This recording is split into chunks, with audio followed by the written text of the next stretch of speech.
So now that Nikki is done yelling at her dog, uh, she is officially back on the bootleg. And I have to ask, what is your favorite game to play at a tailgate party? Favorite game? Mm-hmm. I can't remember the last time I tailgated, considering I work every football Saturday. But I think I'm pretty good at cornhole. You Uh, think? Because I feel like cornhole's a game where you either know that you got it or you don't. I think it depends on the opponent that I'm playing. Sometimes I'm pretty good, and sometimes I'm just okay. Okay. So you're susceptible to someone getting in your head a little bit, is what you're saying. Yeah, I don't perform well with a lot of trash talk. I'm not gonna lie. Okay. I'll But log that to memory. like it's too much of a mental game. I'd rather just play. Okay. All right. So part of why I wanted to bring you on is last week Kyle and I were at the opening, which is an event that I enjoy, but also Hmm. one that I found can kind of be a pain in the ass, which I'll explain.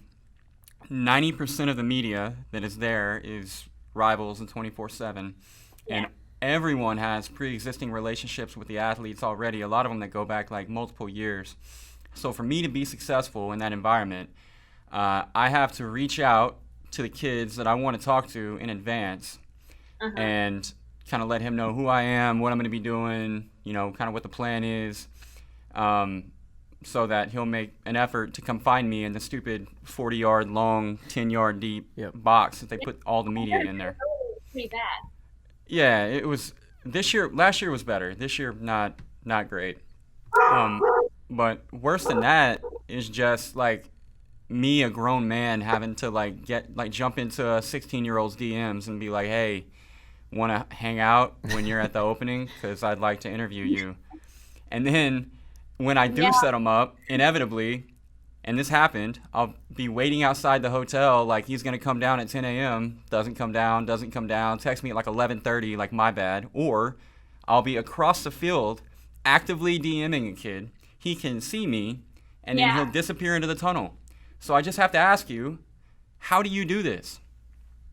Well, yeah. So first of all, having a pre-existing relationship with the kid is pretty important. But also, I have a slight advantage because there aren't so many of my type of looking people out there. So it's like very easy to recognize me. They see my little Twitter profile thing all the time, so they know what I look like. But yeah, you just kind of have to hound them. And most of these kids, they love the attention. So if they feel comfortable with you, they have no problem talking to you anytime. But it does take a little bit of effort. And that goes down to like liking tweets that they post because I mean, what kid doesn't like that kind of validation and stuff like that? So it's just a constant thing. I have notifications turned on for pretty much anyone that I know I need to like be on top of. So it's a lot of work. Okay, so take me through the typical day or week, whichever is more interesting in your life. Well, um, luckily, I think I'm like pretty in tune to what's going on recruiting wise here, so I'm not often caught off guard with stuff that's going to happen. So I know kind of like if there's a commitment this week, I usually know that it's coming and stuff like that. So I have stuff that I have planned to do during the week, certain recruits I want to catch up with that I haven't talked to in maybe a month. I try to do monthly check-ins with guys and just see how often the staff has been talking to them, and I'll write up, the latest in their recruitment and do commitments if there are any. July, luckily, is a time where there's typically a good number of commitments because there's not a lot of other positive news happening. So they like to keep July a busy month in that respect. But yeah, I mean, I just sit around and DM kids a lot, text them a lot, call them. Luckily, during the summer, they're pretty much available anytime. You don't have to wait till after dinner or after practice or after school to hit them up. And these days, kids are on Twitter even during class. So sometimes I Sure, feel, sure. sometimes I feel bad hitting them up, but they're gonna do it whether it's me or someone else. So Is yeah, it because it's very competitive here. Like if there's something new on a kid and you don't have it first, they'll go over to some other site. If you don't have it, so gotta be on top of them. is it ever weird just DMing kids a lot or even like texting with them? Do you ever just feel weird or awkward at any point? Well, I found that I used to be able to relate with kids a little bit more, and now And as now I'm she's getting like, "Hello, fellow kids." yeah, now as I'm getting older, I just stick to the usual script and like I do get to know them decently well, but I just keep it 100% like business talk basically because I mean I'm almost 25 now. There's just not a lot of stuff that we have in common to talk about, so we just keep it to recruiting. Well, best I can tell, you're still about 25 years closer in age to them than the majority of the Yes. guys that are on the sidelines trying to get the story. I have an advantage there too. What is the most ridiculous story that you can actually tell me? Names can be omitted if necessary. Oh, oh man. Well, there is a kid in the Arkansas, the most recent signing class that when he was like I want to say like 15, he would like hit on me, and then it was when I was still covering SMU, and then when I had to cover him again because Arkansas started going after him. He was like a totally different kid because he was older and he had kind of like matured and stuff. So it all went away. But yeah, that was these kids. They're pretty crazy. They have they have pretty big egos for kids their age. Yeah, I can see that. It's actually really endearing when I talk to one that is like Not like not that that? way. Yeah. Yeah. Yeah, no, they're the best. Like I just talked to a guy that was supposed to come up here at the end of the month, but he has two summer jobs. He works from like 5 to 6 as at a feed store, and then from until 8 he's a ranch hand. So like those Man. kinds of kids, It's impressive. those are the ones that really impress me. The ones that have work ethic and all that stuff already, and don't just play football and that's all they think about. All right, let's move off the recruiting. Let's talk about two things that are near and dear to my heart, and that is college football and fashion. Arkansas recently dropped some new uniforms, new old uniforms. I love them because it takes me back a little bit. That '07 Darren McFadden, that was a fun team to watch. What has the overall fan reaction been? Yeah, I think they love it. But I think some people were expecting a little bit more. People who don't really know everything that's going on with the program expected brand new uniforms across the board for this year. But from that one uniform, I think people are very into it, and they'd love it to be the all time uniform and not the alt uniform. But I still suspect that they'll use them 3 4 times this year, so they'll get plenty of that. And then it's kind of what Chad Morris is trying to do is branch this era back to that era. They had like the new Arkansas slogan going, but they kind of changed that. They actually want to go back to the old Arkansas and not a new Arkansas. So they're just trying to bring people positivity and remember when they were good.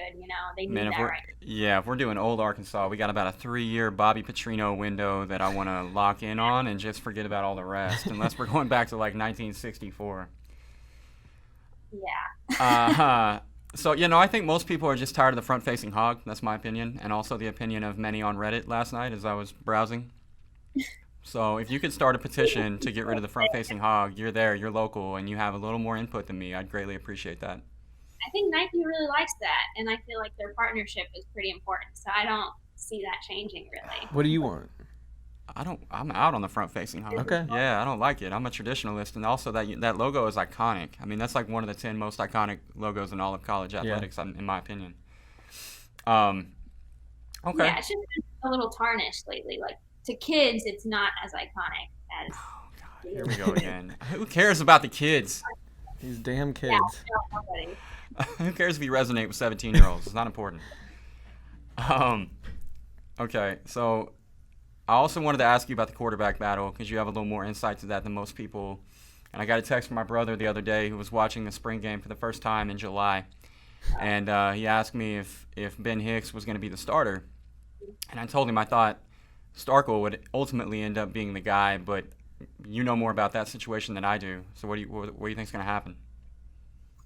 Well, so obviously I covered Ben Hicks at SMU, and he was great. But he also had two NFL caliber wide receivers with him that made him look very good. I think one of the first plays on his highlights on YouTube is a pass to James Prochet, who just basically rips an interception away from a DB. So like I don't know if that's really a highlight you want on your tape as a quarterback, but he's been a big leader for them this spring because they didn't have Starkle on campus yet. So I know that he's established that rapport with the guys already.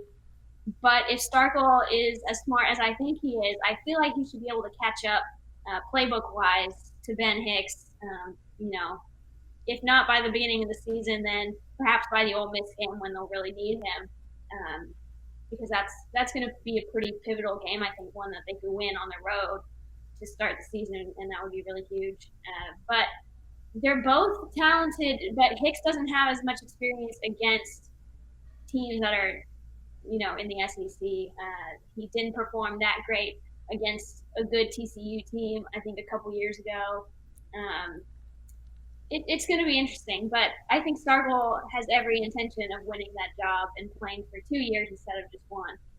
Yeah, my only, and I think I've told you this on this show before, but my deal was Ben Hicks looked pretty good when he had Cortland Sutton and Trey Quinn. When you take away Cortland and Trey, you also then took away Chad and Craddock.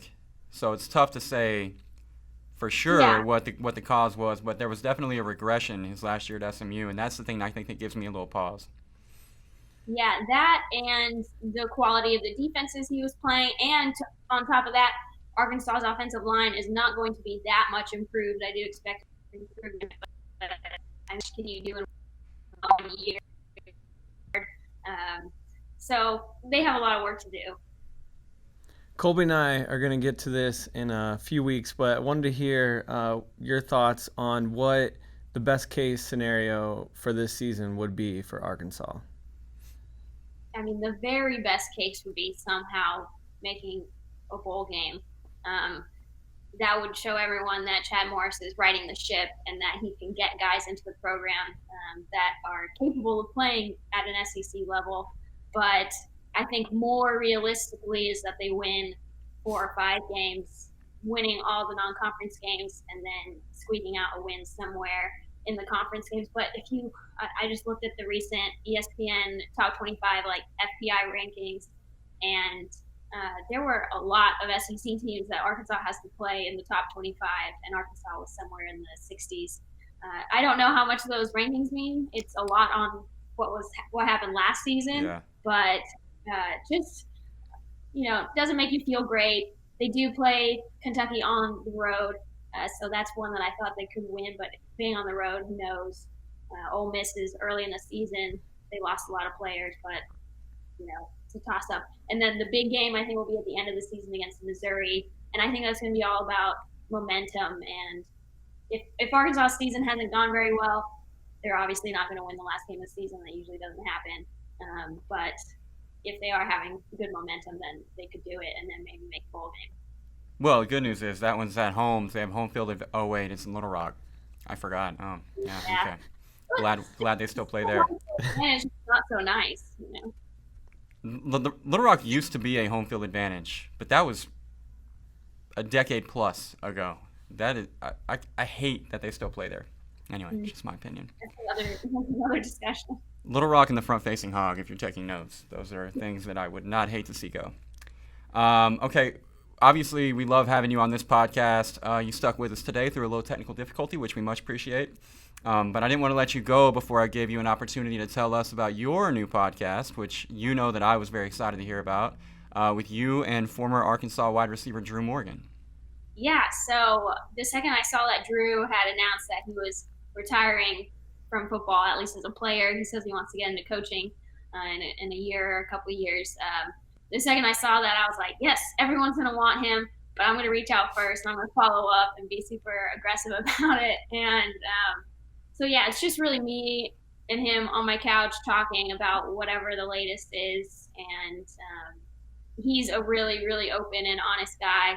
And so it's great to hear his opinion and kind of take a look back at what went wrong under Brett Bielema. And I know that's very much in the past for a lot of Arkansas fans. They just want to forget about it. It is good to hear that Chad Morris is approaching things differently, and hearing that even the players knew back then that things were not going to go well, and hopefully they can right that ship. But he's just fun to listen to, and really, engaging guy. He kind of dominates the conversation. But I'm hoping when the season gets here, we're going to hear a lot of analysis from him and a lot of color stuff from me. So yeah, it's called In the Left Lane because Chad Morris is all Hammer down. Left lane. We see a lot of that last season, but maybe a little bit more this year. Absolutely. Well, look, I think it's awesome that you have that kind of insight coming from an ex-player, and not just an ex-player, but one that was incredibly successful at the University of Arkansas. Just frankly, one of my favorite players to watch while he was there. And you are an absolute rising star. So the two of you guys together on that podcast is a great listen. I've done it twice already since the show started. Highly recommend to anyone else that remotely cares about Arkansas football or just hearing smart people talk football. You're kind of more of the Fayetteville local than I am these days. I don't get back very often, so next time I'm home, let's grab a beer, place of your choice. Awesome. Let's do it. Thanks, guys. All right. Thanks for Thanks, being on the Nikki. show, Nikki. Talk to you.